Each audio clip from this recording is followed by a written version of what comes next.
Salmo 75, Tehilim Ain Hei, hay diferentes comentarios sobre cuál es la motivación que llevó a componerlo, pero vamos a ir según el comentario de Radak, Rav David Kimchi, que vivió en Narbona, en el norte de España, cerca de Barcelona, alrededor del año 1100. Él explica que este salmo está hablando sobre Kibbutz Galuyos, el momento en que Dios reúna a todos los exiliados del pueblo judío con la venida de Mashiach, y esto ocurrirá pronto en nuestros días. Y de acuerdo a esa explicación, cada uno de los versículos, por así decir, va tomando lugar en el contexto en general. Porque hay otros comentaristas que van explicando cada versículo, digamos, por separado, que no necesariamente tienen un vínculo uno con el otro y hablan de diferentes momentos y situaciones, pero esta explicación del Radak, por así decir, reúne todos los versículos, cada uno, que tienen sentido en el contexto uno con el otro. Para el director del coro, no destruyas, es decir, el pueblo judío, momentos antes de la venida de Moshiach, se sienten decaídos, se sienten en el exilio, deprimidos, altashres, no los destruyas. Un cántico por Asaf, una canción. Beis 2. Hoidinu lecho Elohim, hoidinu bekorev shemecho, sipru nifleisacho. Te agradecemos a ti, Dios, te agradecemos y estás cercano, por así decir, en nuestras bocas, tu nombre, para llamarte constantemente, y contar tus maravillas. Es decir, te agradecemos en el momento en que reúnes a todo el exilio del pueblo judío en la tierra de Israel, y nuestra boca, por así decir, siempre estuvo cerca a tu nombre. Esta es la idea, y vamos a contar y agradecer las grandezas y maravillas que hiciste con nosotros en esta reunión de todo el pueblo judío. Gimel 3. Contesta a Dios, por así decir. Cuando tome un tiempo, es decir, cuando determine un momento para que el pueblo judío salga del exilio, Ani, dice Dios, yo, con rectitud juzgaré, es decir, a todo el mundo entero va a ser juzgado con la rectitud divina en el momento en que el pueblo judío salga del exilio. Dalet 4. Se van a derretir la tierra y todos aquellos que están asentados en ella. Se va a temblar la tierra en el momento del juicio divino. Y entonces la gente va a decir, yo, dice Dios, soy el que preparé sus columnas. Sela puede decir eternamente. ¿Qué significa sus columnas? Dios es el que sostiene la tierra, Dios es el que mantiene la tierra, Dios es el que crea la tierra, etc. Entonces, cuando se derrita la tierra y tiemble por el juicio divino en el momento de la redención, entonces la gente va a decir, el que sostiene y el que mantiene todo esto es Dios. Lo dice en forma poética, digamos, Sikanti Amudea, Dios es el que prepara y sostiene sus columnas. 5.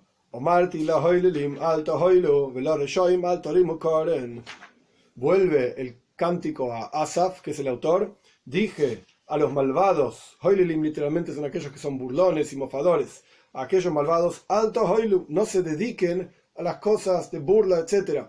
El Radak incluso explica que esto se refiere, Hoililim, a aquellos que tienen placer en los asuntos de este mundo y se dedican solamente a los asuntos de este mundo. Aquellos, yo les dije, alto Hoilu, no se dediquen a esas cosas. Veloreshoim, a los malvados, alto Arimu Karen, no levanten literalmente cuerno. Karen quiere decir cuerno.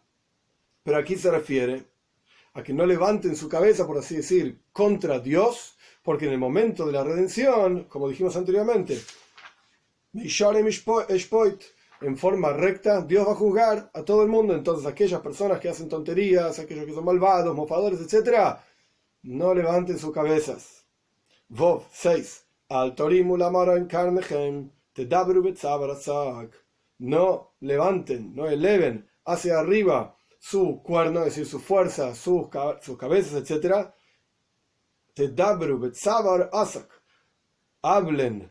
Literalmente tzavar quiere decir cuello. Asak quiere decir fuerte. Es decir, una persona que levanta su cabeza y, por así decir, desafía a Dios.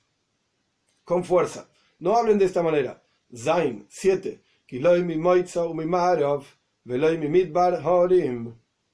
Porque no de su salida, está hablando del sol, de la salida del sol, y de su puesta, y no del desierto, es decir, de la gente que va haciendo negocios y viaja a un lugar y a otro lugar a través de desiertos, Horim, está la elevación. Es decir, la fuerza de la persona no viene ni de la salida del sol, ni de la puesta del sol, ni de los negocios que hace. De ahí no está la grandeza de la persona.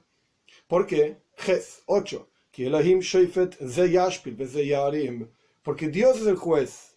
A este le rebaja y a aquel levanta. La grandeza de la persona o la bajeza de la persona surgen directamente de Dios. Entonces, volviendo, digamos, los versículos hacia atrás, Altar y Mukoren, no levanten sus cabezas, no hablen en forma rebelde contra Dios. Tes 9.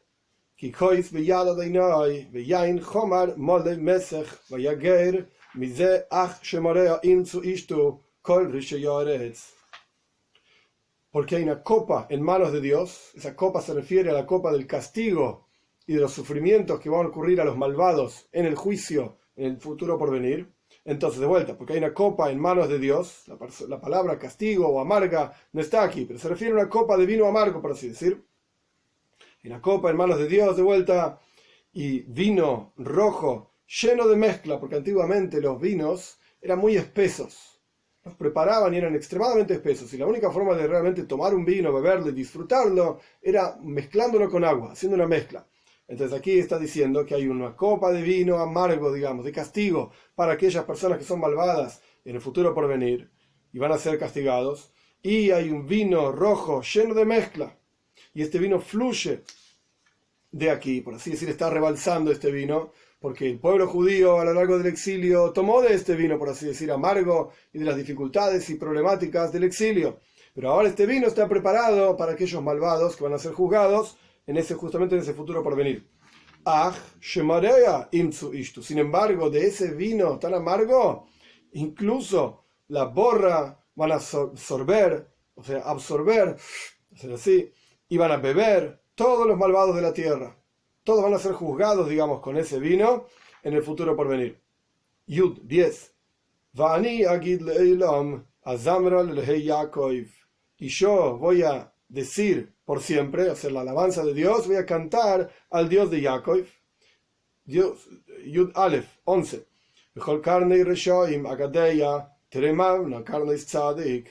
Y toda elevación, todo cuerno literalmente de los malvados, voy a recortar y voy a elevar el cuerno, la fuerza del tzadik, del justo.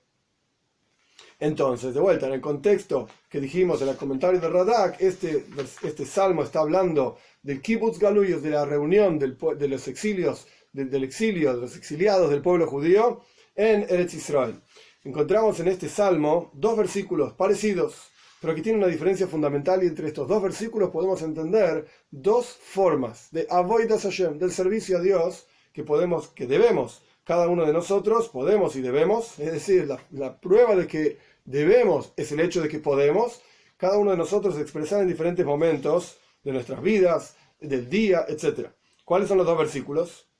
En el versículo 5 dice, le dije a los bufones, etc., al final del versículo, no levanten su fuerza, por así decir, su cuerno, etc. Pero al final del salmo, en el versículo 11, dice que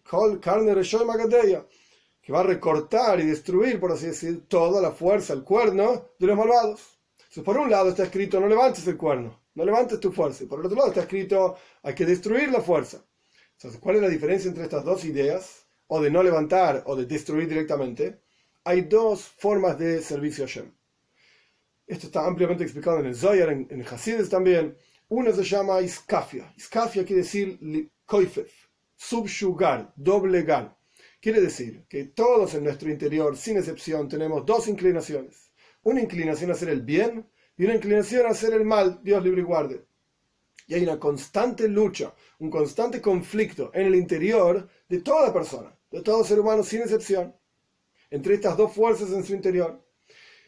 Por supuesto, la fuerza de inclinación al mal en su interior está ahí para que uno la supere, para que uno se esfuerce realmente, y cada victoria le genere a la persona autoestima, placer, dicha de que es capaz de superar sus propias inclinaciones. Y en esto consiste toda Avodas Hashem, todo el servicio a Dios, de superar las propias inclinaciones naturales de uno. Ahora bien, en esta lucha hay dos formas. Una es iskafia. es decir, subyugar, en donde el bien en el interior de la persona subyuga al mal. ¿Qué significa subyuga al mal? Lo supera y lo da vuelta, por así decirlo, lo gobierna, pero el mal continúa ahí constantemente atacando a la persona, constantemente presente en la vida de la persona. Es decir, después de una lucha que uno ganó, no es que se haya acabado el mal, se destruyó el mal, se transformó el mal, simplemente está ahí, perdió una pelea, pero sigue peleando, sigue luchando. Por otro lado, hay otro nivel de servicio a Dios que se llama Isabja. Isabja viene de la palabra hapech, transformar. Es un nivel de servicio a Dios en el cual la persona transforma el mal en bien, en su propio interior. Y en lugar de tener un conflicto, ahora, y antes tenía una fuerza que tiraba para el bien y una fuerza que tiraba para el mal, ahora en su interior tiene dos fuerzas que tiran para el bien. Transformó el mal en su interior en el bien. Por eso dicen nuestros sabios que cuando la Torá dice amarás a Dios con todo tu corazón, levavcha significa tu inclinación al bien y tu inclinación al mal. Ambas van a amar a Dios. ¿Cómo se llega a una cosa así? Bueno, la parte positiva de la persona tiene que ocuparse de explicarle a la parte negativa de la persona que Dios es bueno, que Dios es único, que todo en el universo es Dios, que hay una motivación, hay una razón de ser en la vida, no estamos acá por casualidad. Diferentes cuestiones y sistemáticas, digamos, o como dice el Talmud también, uno siempre debe hacer enojar su inclinación positiva sobre su inclinación negativa, diciéndole, por así decir, espiritualmente hablando, no hay que pronunciarlo porque la gente va a pensar que uno está loco, diciéndole, eso es un malvado, me ocultas la presencia de Dios, me impedís avanzar en la vida, me impedís refinarme a mí mismo, literalmente con enojo. Y ese enojo es lo que termina, por así decir, anulando, asustando, acabando e incluso transformando, que es lo que estamos explicando, la inclinación al mal en inclinación al bien. Esto se llama Isabja. Transformación. Cuando el versículo dice en el versículo 5, Altar y Mukoren, no levantes la fuerza, esto está hablando de Iskafia, está hablando de subyugar, no te levantes, te lo impido, te sostengo y activamente estoy trabajando para que no te expreses en mi vida. Pero en el momento que uno afloja, se expresa. No hay tiempo para aflojar, por así decirlo. El último versículo del Salmo, el Yud Aleph 11, totalmente voy a destruir al mal, digamos, en mi interior. Y esto se llama Isabja, transformar. Y cada uno de nosotros, en todo momento, tenemos diferentes expresiones de esto. Hay situaciones que todavía no superamos y por lo tanto debemos recurrir a Iskafia, a subyugar al Yetzer Hará, la inclinación al mal, con muchísima fuerza. Y hay situaciones en la vida en las cuales ya las superamos, ya no hay más un desafío en nuestra vida y por lo tanto podemos considerar que en ese nivel estamos en Isabja, en transformación, a pesar de que en general los tzadikim, los grandes justos, son los que hacen Isabja, transforman su inclinación al mal natural, que nacieron con ella, a inclinación al bien, y por lo tanto solamente tienen partes positivas en su interior. Pero aún así, cada uno de nosotros, en diferentes situaciones en la vida, hay cuestiones que ya superamos. Hay cuestiones que ya no representan un desafío para nosotros y por lo tanto podemos decir tranquilamente que en ese nivel somos tzadikim, somos justos, hicimos Isabja, hicimos transformación total. Y por cuanto el final del Salmo justamente es con esta cuestión de Isabja, de transformación, esto nos muestra que a pesar de que el comienzo del servicio a Dios es en la forma de Iskafia, en la forma de subyugar y luchar y pelear contra la inclinación al mal, el final de todo el servicio a Dios es Isabja, es transformación, es realmente generar en el interior de la persona que sea todo bueno solamente, y esto solamente lo vamos a poder ver y percibir con la venida de Moshiach pronto en nuestros días.